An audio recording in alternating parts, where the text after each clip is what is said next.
Lake Mead, which provides water for 25 million Americans, holds just 27% of its capacity.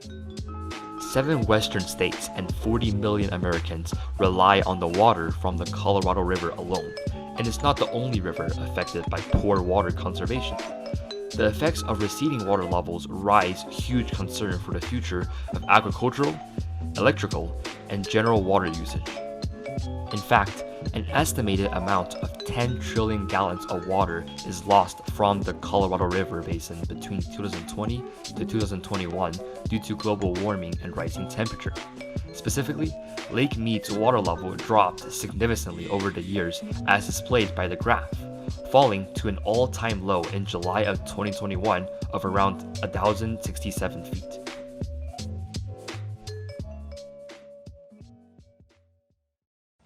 Out here at Lake Mead, we can see the toilet bowl, some people like to call it, line over there.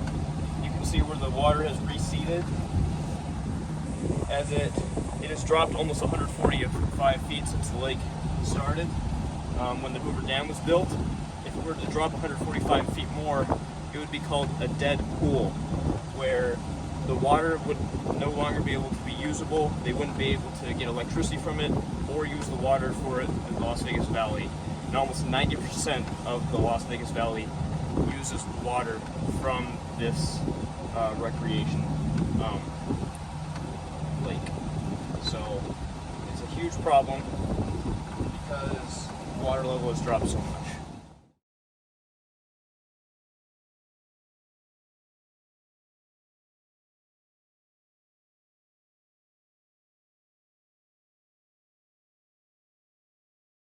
I mean, if we have 2 to 3 back-to-back really dry years, there is certainly a potential and a risk that Lake Mead could reach that dead pool elevation.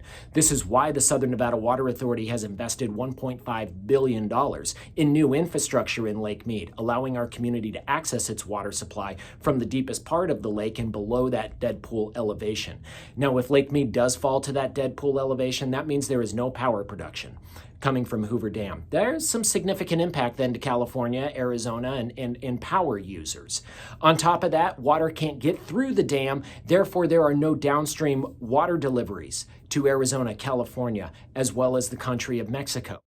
That was Bronson Mack, the outreach manager of the Las Vegas Valley Water District and Southern Nevada Water Authority. Bronson helped us to see why the topic of water conservation is such a big concern. Every sign you can see in that video is a different year showcasing where the water level was.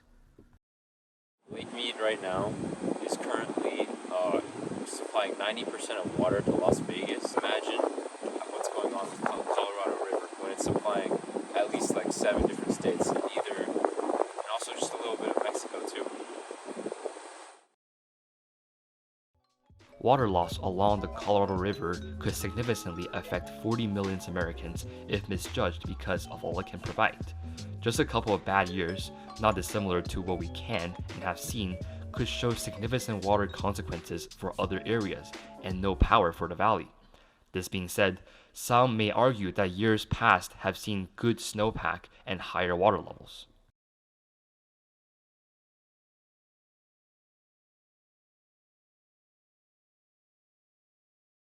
Southern Nevada has the most progressive and comprehensive water conservation programs, policies, and practices of any community in the United States. Having sustained permanent water conservation measures helps our community build its water conservation ethic, adapting to using less water. And it's been important that we provide our community with the tools. And we do that through incentives, we do that through policies, and we also do that through the pricing of water.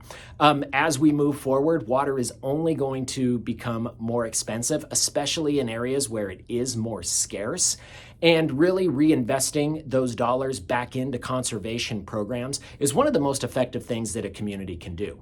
Now, we've already seen 33 cities within the Colorado River Basin agree to a memorandum of understanding that they will be implementing some of the best practices for water conservation.